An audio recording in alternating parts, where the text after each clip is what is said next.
1, 2, 3 or 3, 2, 1. I will activate it. Okay. 3, 2, 1. Yes, we're online. So hello everybody, and welcome to Wines of Italy today, which is more food of Italy today, but a bit of wine too. And I'm Katarina from Grapevine Adventures, on which you can find on my blog. And soon I wanted to say that all the episodes and the guests, I will also present them on my blog again soon. It's just that I'm redoing my blog in these days, so it will everything be more clear, and there will be a clear header about Wines of Italy. So soon also Patrizia and the others will have a short article there so you can find also all the replays of the episodes, also the past ones. So today we have as a guest Patrizia CANTINI, who I got to know almost a year ago. She's from Florence, and she's a food and wine journalist. And she's also very passionate about cooking. So she has written a cookbook, and soon I will give you all the links here while we talk.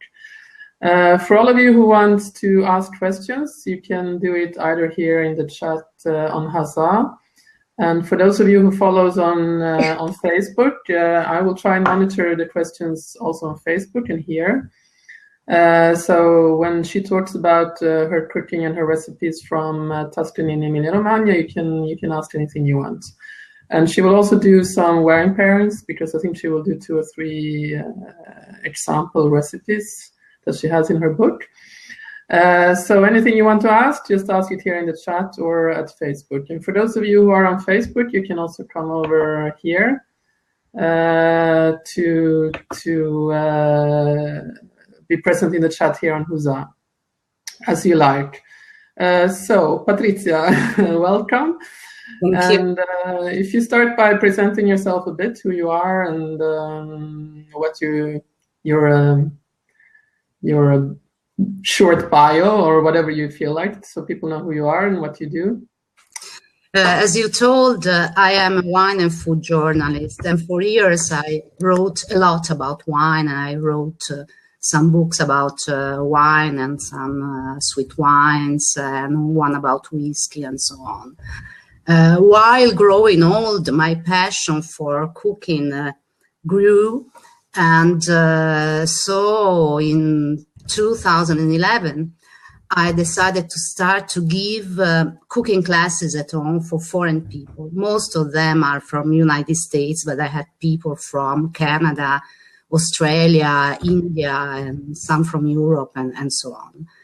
And some of my students asked to me, why don't you write a book? Why don't you write a book with your own recipe, a recipe from your family? And so at a certain moment, I said that probably it was a good idea. And this book is,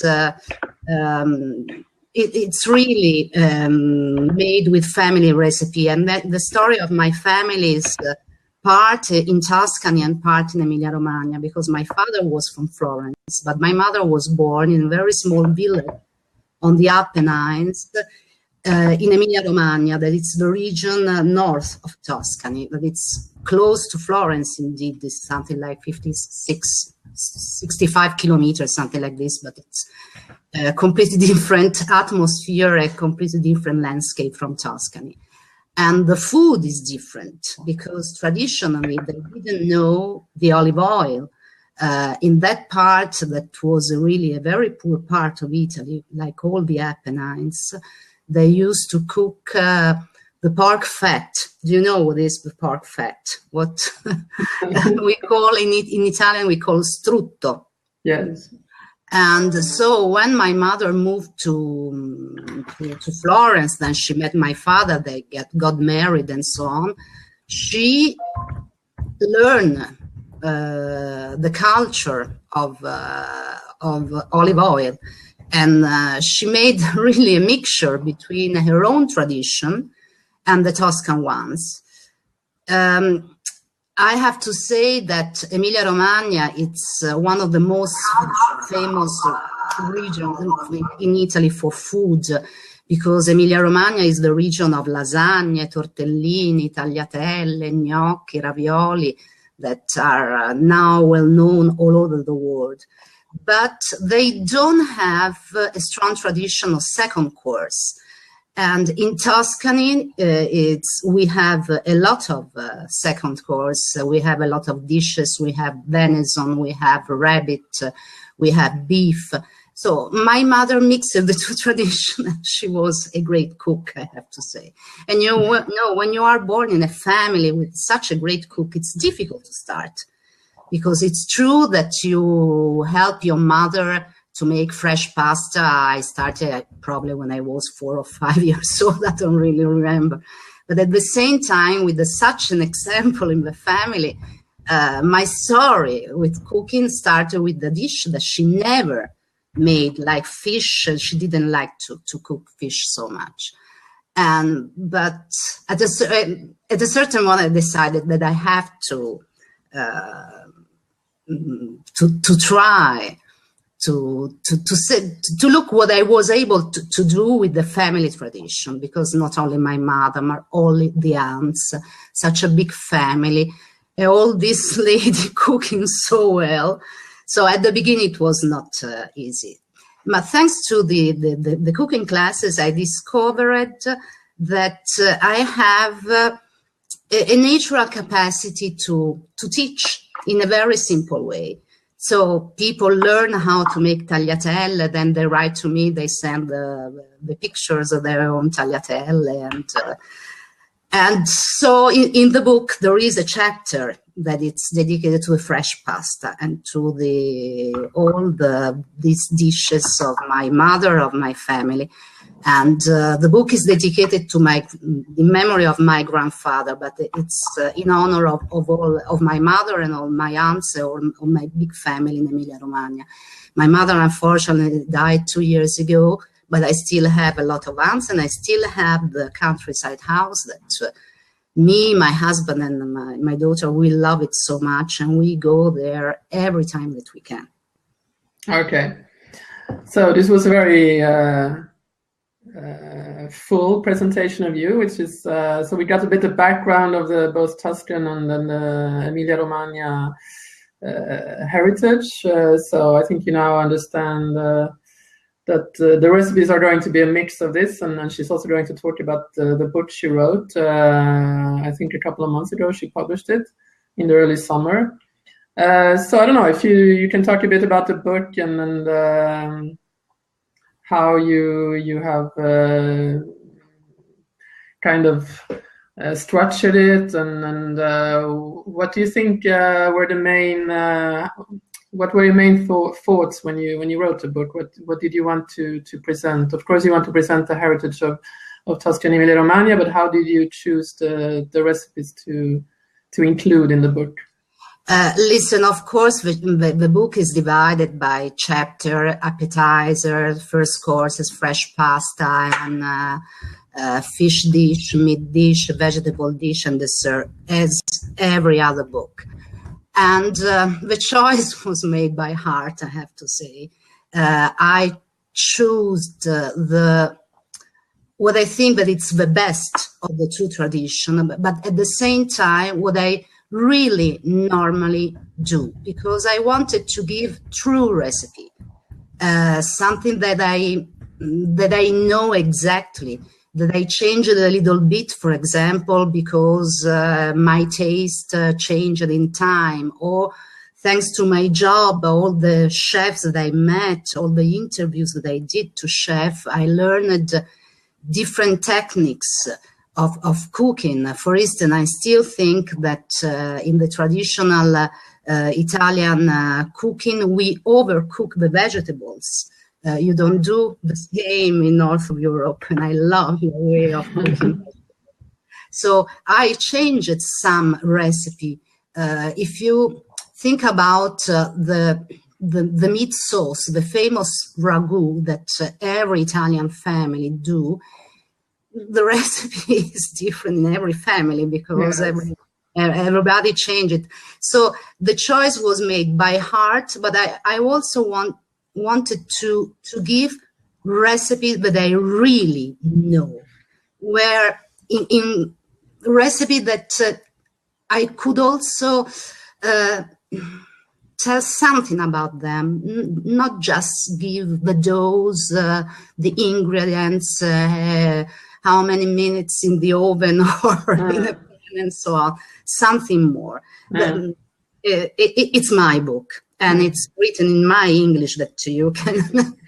No, but it's interesting because when you read the recipes, you also get a bit of a kind of historical background, and yes, kind of you put the recipe in a wider context, which I think is the interesting thing, that you don't, as you say, you don't only get the recipe in itself, but you also get a bit of a background as well as personal, as well as more regional. So I think that's the very interesting thing with the with the book. Thank you. Is exactly what I wanted to also to give a little bit the atmosphere of the possibility. Some of them can be used as second dish, but also in small portion as appetizer. Some dishes are very good in summer, but of course cold or just warm. In winter time, they have to be hot. So also the possibility to cook the same dishes, but to use it in different occasions. One can be a formal dinner, and one can be a dinner with friends, with finger food, and so on. Because this is what you live normally in your life. Sometimes you have friends, sometimes you want to make a formal dinner with and porcelains and so on. But not every time. It's a simple book, but they are all true recipe. True. So, do you want to say something more? I don't know if there's any. If anybody has any questions, feel free to ask them. I'm trying to monitor the chat both on Facebook and on here on Huzzah. Okay, now I see it. Okay, so there's a question more about wine. So her favorite wine is Amarone. So what Italian dish would you complement with it perfectly? So I don't know is there any Tuscan or Emilian dish that you would be able to? No, Amarone, it's a very important wine from Veneto, and I know it very well, and I like it very much. Amarone can stay it's good with the stew, with the beef stew, and many times in Veneto I had Amarone with a selection of cheese, and there's a special stew of beef cooked with the Amarone, and then of course you have to put Amarone together with the dish. Did that answer your question? What Italian dish would you prepare to cook with that? But I think she answered your question, didn't she? A stew. Yeah, stew. A noble, it can be venison too, a wild boar. You need what we call noble meat that you have to cook for a long time. Because it's a strong one, it's an important one. Okay, so we got the answer to the Amarone question. There was another question by somebody who popped in recently. So she asked about which regions your cookbook is about. So I wrote on Facebook that it's about Tuscany and Emilia Romagna. So I think, are there any more questions about the background and the cookbook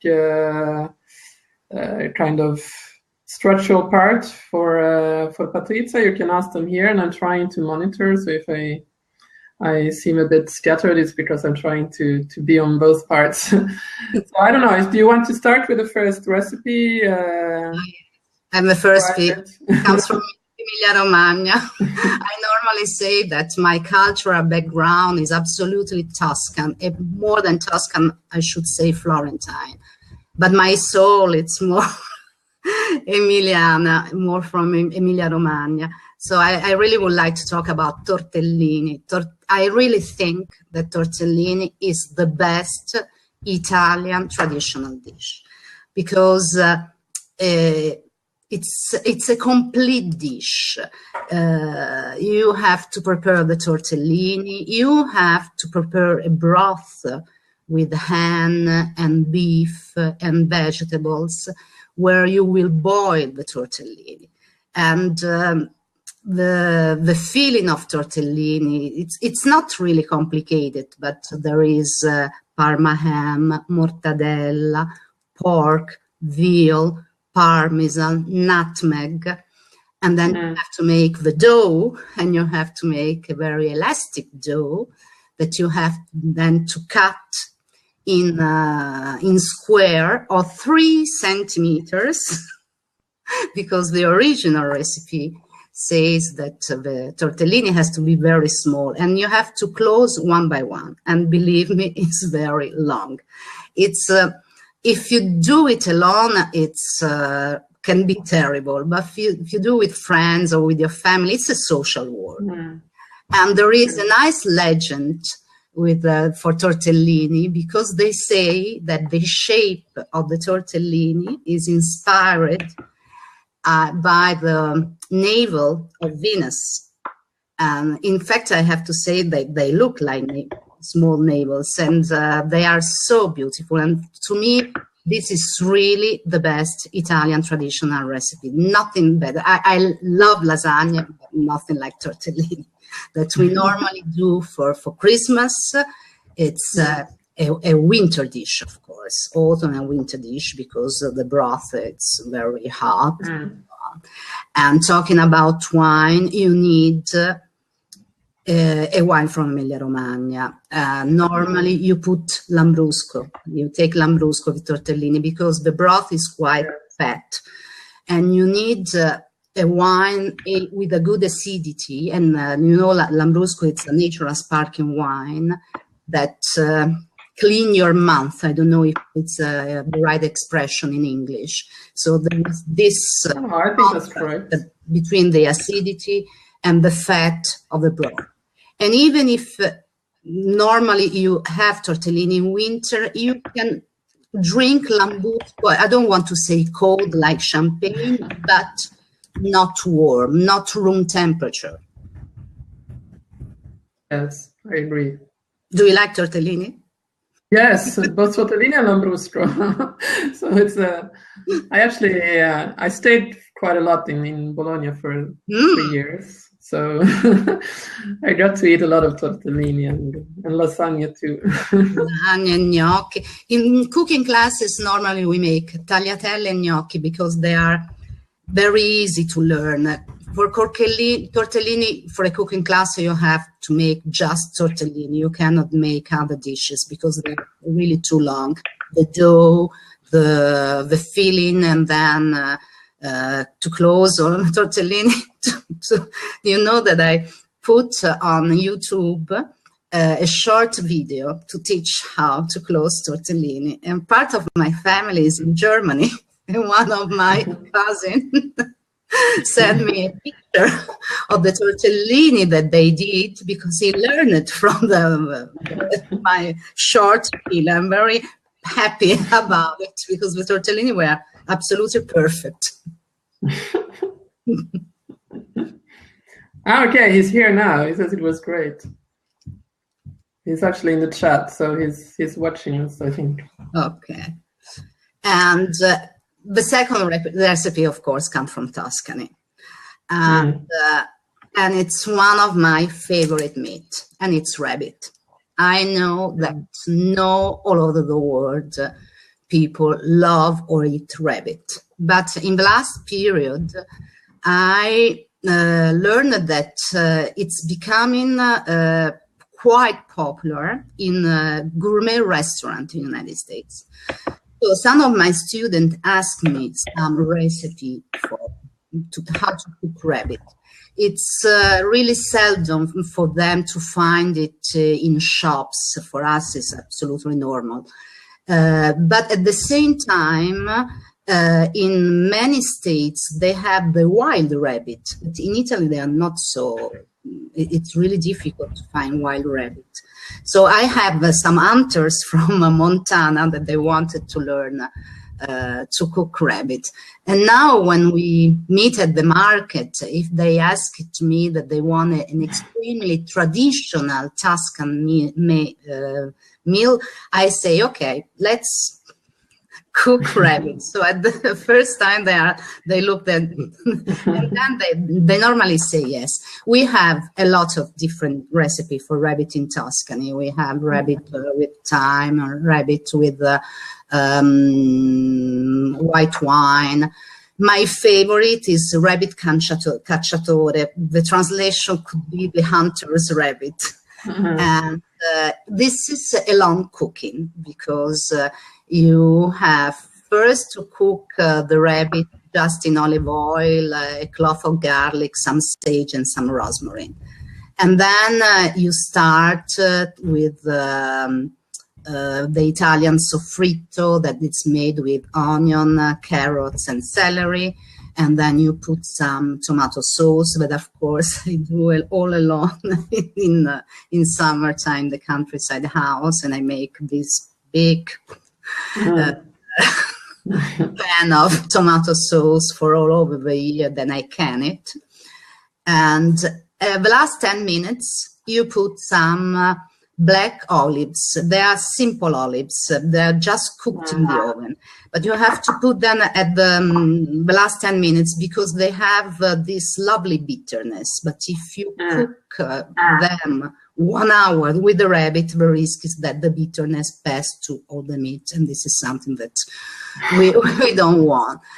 When I'm in the countryside, of course, I do a lot of barbecue. So I make rabbit on the barbecue. And as I don't live there, I'm not able to grow tomatoes or potatoes or zucchini or anything else. So I decided to put a lot of different spices. And now I'm able to mix the spice to be the right one for the meat that I want to cook. They're different if I cook a chicken or a rabbit or a beef and so on. And I also started to make some infusion with all my spices. So there's a question. Okay, there's a bit of an echo now. How do you cook rabbit without getting it dry? Without it drying out? Yes, if you do it with a sauce, with the wine, like red wine, with the rabbit cacciatore, normally it doesn't get dry, other really that you over cook it. If you put it on the barbecue or in the oven, you have, but the rabbit has to have a, how can I explain, like a shock, a strong fire, because so the skin will make a little bit crunchy, will become a little bit crunchy, and this means that the meat inside will remain tender. So the first 10 minutes, strong fire, and then you a medium one. Normally it works, because the problem of a rabbit is like this. When I do it on the barbecue, I do like this. Otherwise, at the end, the meat is not so nice too. And for rabbit cacciatore, of course, a Tuscan wine. I have to say that I have a passion, really a passion for Chianti Rufina.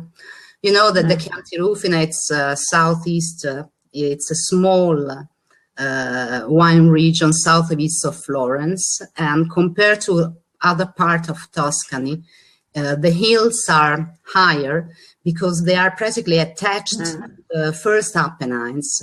Yeah. And so the weather is a little more rainy, a little more colder in winter. But what is important for the wine is that in August and September, when the grapes are getting ripe on the plant, there's a big difference of temperature between night and day, and this develop a lot the perfumes. That means that in that part, in Chianti Rufina, wines normally are not full body, but they are extremely elegant. and they are full of perfume, and the reserve are fantastic. I really love them because it's an extremely harmonious and elegant expression of wine that I like. So normally when I cook the rabbit cacciatore, the hunter's rabbit, I use Chianti Rufina Reserve, and then I drink Chianti Rufina Reserve with it. Okay, so there was a question from Romina Venturi, who asked that she said that she likes Chianti very much, and which would be the best dish. So I think this was a good answer to her question, that Chianti Rufina and yes, to me, of course, there are, you know, Chianti, it's such a big area. Can be paired with a lot of fantastic producers in Chianti Classico, but also in other areas.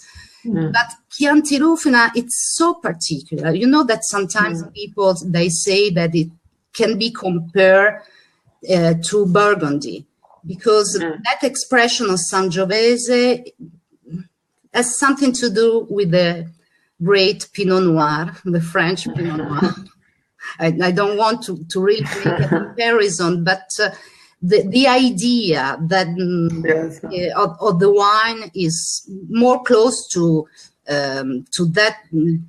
But that's also, I think, because it's not so full bodied, it's a bit lighter. Exactly, and the color is lighter, and so on. So I love it. I really love it.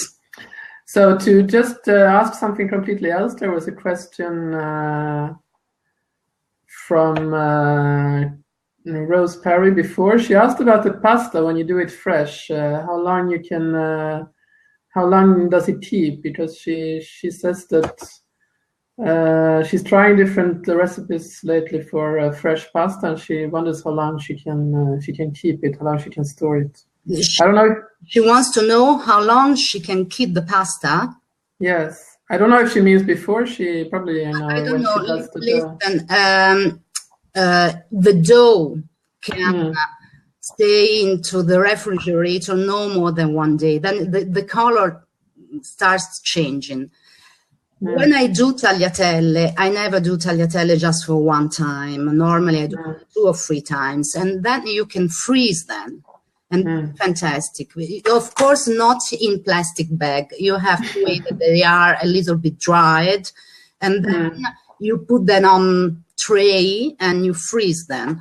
And when you want to cook them, you just put the water to boil, and when the water starts boiling, you take your tagliatelle directly from the cooler, and normally they cook in some minutes more than were fresh. If fillet pasta like tortellini, you can dry them, but no more than 2 days in the air, because there's the meat, there's the ham, there's the mortadella, and so on. Gnocchi, you cannot keep them. You know what we normally do with gnocchi? We cook all the gnocchi and put the sauce all over the gnocchi. If some of them remains, you don't finish, then you can cook it again in a pan for some minutes. But with tagliatelle it's very easy. You can freeze them, and lasagne, and you can freeze the lasagne. But lasagne is better to take them outside the cooler 2 or 3 hours before cooking them. Okay. I think that answered, are you happy with your answer, Rose Perry? Otherwise you have to ask something more afterwards. So, I don't know, if anybody has any questions about the rabbit, the alla cacciatora, or if you have any more questions about the wine. Hello, Kelly. There's also Kelly from Switzerland, who is at Facebook Live. So did you want to add something more about these 2 dishes? Anything else you want to? No, but if you want, I can say something about a dessert. Yes, of course. We have to come to the dessert. Listen, in the book, of course, you can find some of the most famous Italian dessert like panna cotta and tiramisu. But I would like to talk about the Prato's cookies, I cantuccini di Prato, because they are delicious. Yes. And I always thought that they were extremely difficult to prepare, but it's not true at all. You have to toast them. I thought so too. It was very difficult to make them. No, they are not difficult. And the only thing is that the dough in that case is extremely sticky, because you put a very small coffee spoon of honey, but this make the dough extremely sticky. But you have to toast the almonds, then you use, of course, eggs, flours, and sugar, and a little bit of honey, and then you cook them, and then you cut them when they are still hot. And you know that cantuccini di Prato, Prato's cooking, means that you have to drink a Vinsanto. Yes. Our most famous dessert wine, produced with dried grapes, white grapes from Trebbiano and Malvasia. Unfortunately, most of people used to put the cookies inside the Vinsanto and then to eat them. But I think that it's terrible. It's a terrible. I think so too, because it destroys both of them. Yes, you absolutely. The flavors. But if you don't do like this, but you just eat your cookies in a normal way and you drink Vinsanto, they are fantastic. They are absolutely. Yes, it's true. True. Are there any questions on the making of cantuccini, about the wine, the Vinsanto? Do you want to add something more? Someone here was asking about your cookbook, so I'm putting the link again here, and then I will put it in the Facebook live also afterwards. So if we are, I don't know, there seem to be no questions for the moment. There's somebody who has probably read your book and says that they love your sweet rosemary bread. You want to say something about that for those people who yes, this is a traditional cake that is made for Easter, just here in Tuscany, in Florence and in Tuscany. And it's a dough very similar to the bread one, but of course there is a little bit of sugar and rosemary and raisins. So it's sweet, but it's not too sweet. I remember when I was at the primary school, my mother and my father used to buy them for me and my sister, and we went to school with that because it was a snack. It was a perfect snack. And I have to say that it's really good. I'm happy to know that somebody wanted to prepare it, because this is really Florence. This is something that you will never find in Milan or in Rome or in Emilia Romagna or in other. This is really our, and it's a poor cake. I don't know how to call it, if it's a cake, it's a pie, it's bread. It's a sweet bread. It's a rosemary sweet bread. But I think that every people born like me in the 60s and in the 70s have got memory of the rosemary sweet bread. Now I think that we are losing this tradition, and for this reason I wanted to put it in my book. Okay, so she says that she made it for breakfast for her family. Listen, it was for breakfast. We went to school with them, and also, you know, for a snack in the afternoon. You know, kids normally at 5 o'clock here in Italy had something to eat. That was our use. Sometimes when we have the new olive oil, we had a slice of bread with the new olive oil and salt. My mother, that comes from Emilia Romagna, sometimes made for us a slice of bread, butter and sugar, and this is absolutely from Emilia Romagna, not from Tuscany. And in Easter time, it was the rosemary sweet bread. Thanks to that, because I'm very happy that somebody appreciates it. It's such an ancient dish. I was that you also do kind of ravioli with pumpkin. Yes, and this is from Emilia Romagna. This is the right time.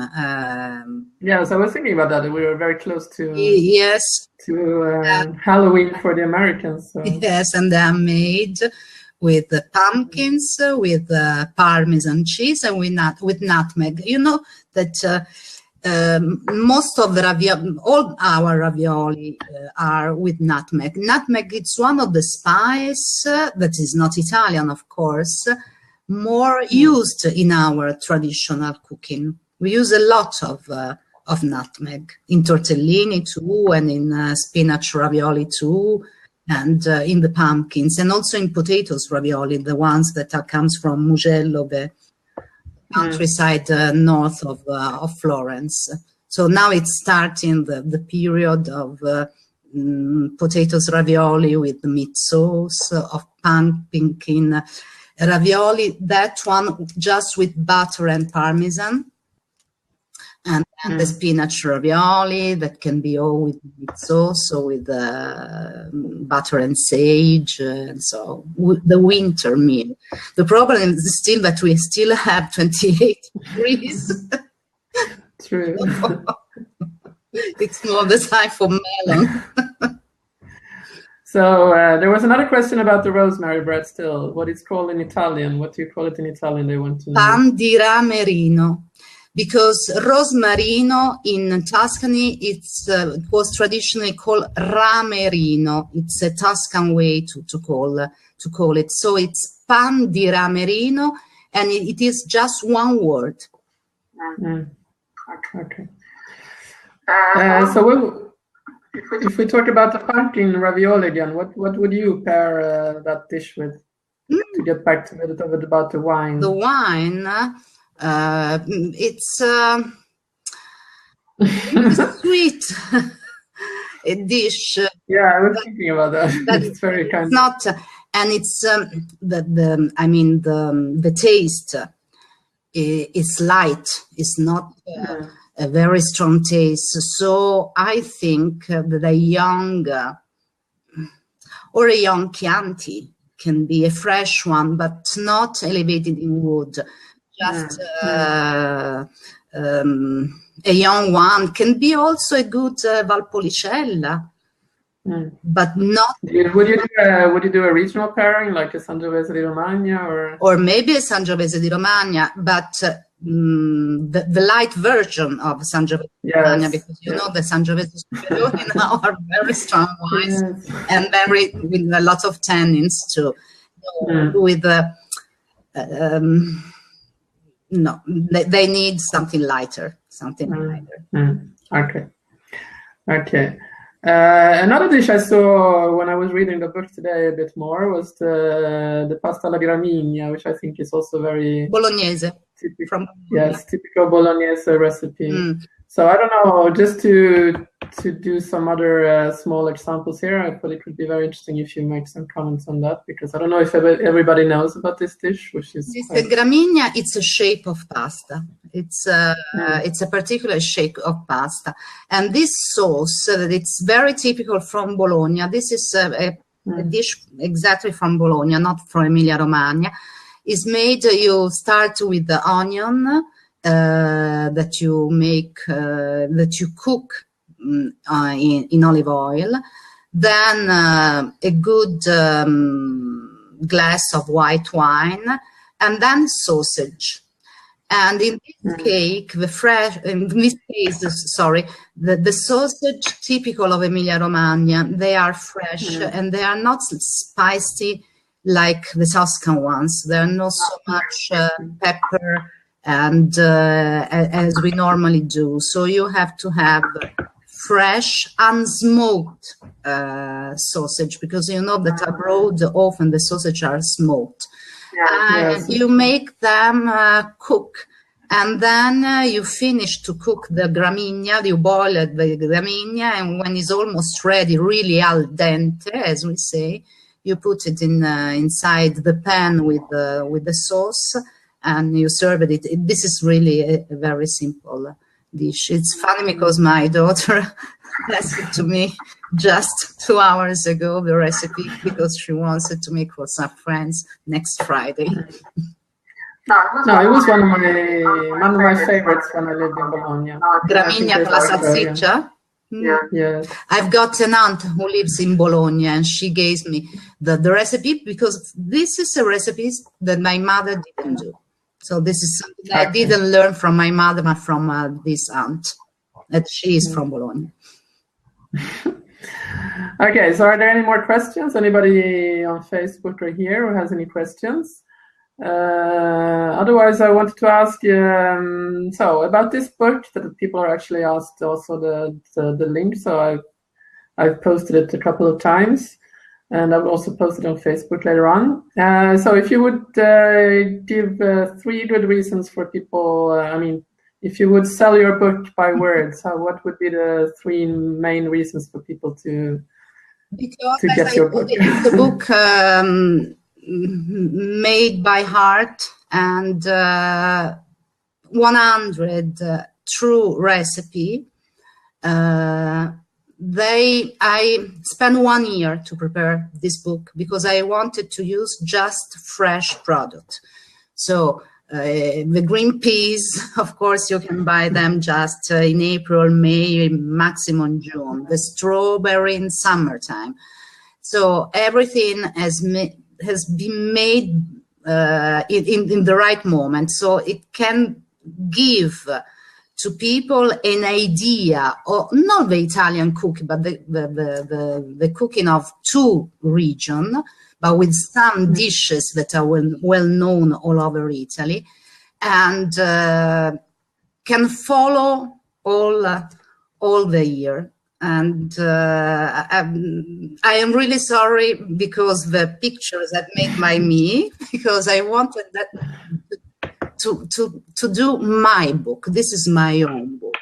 So if something is not perfect, it's my own fault.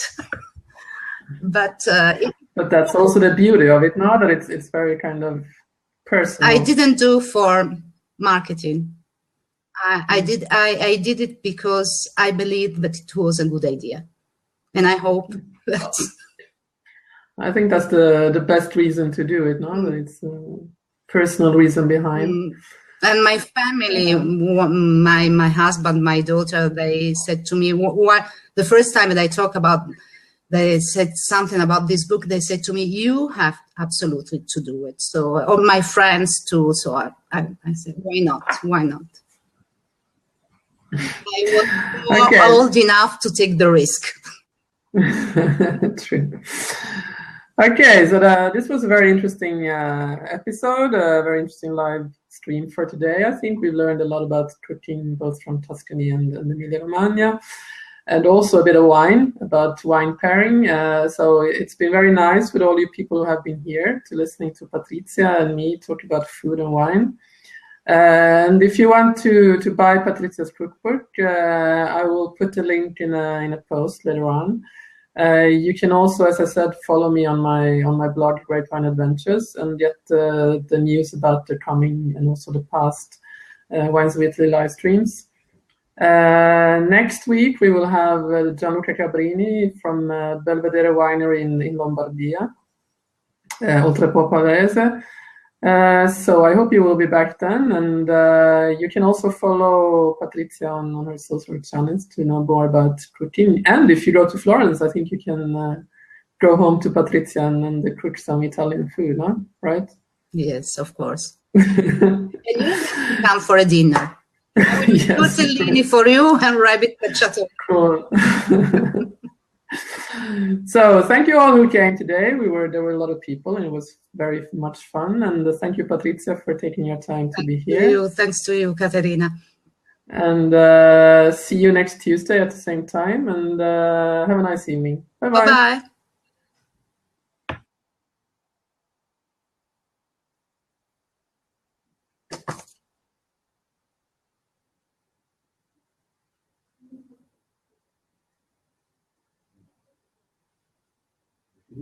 Direi proprio di sì.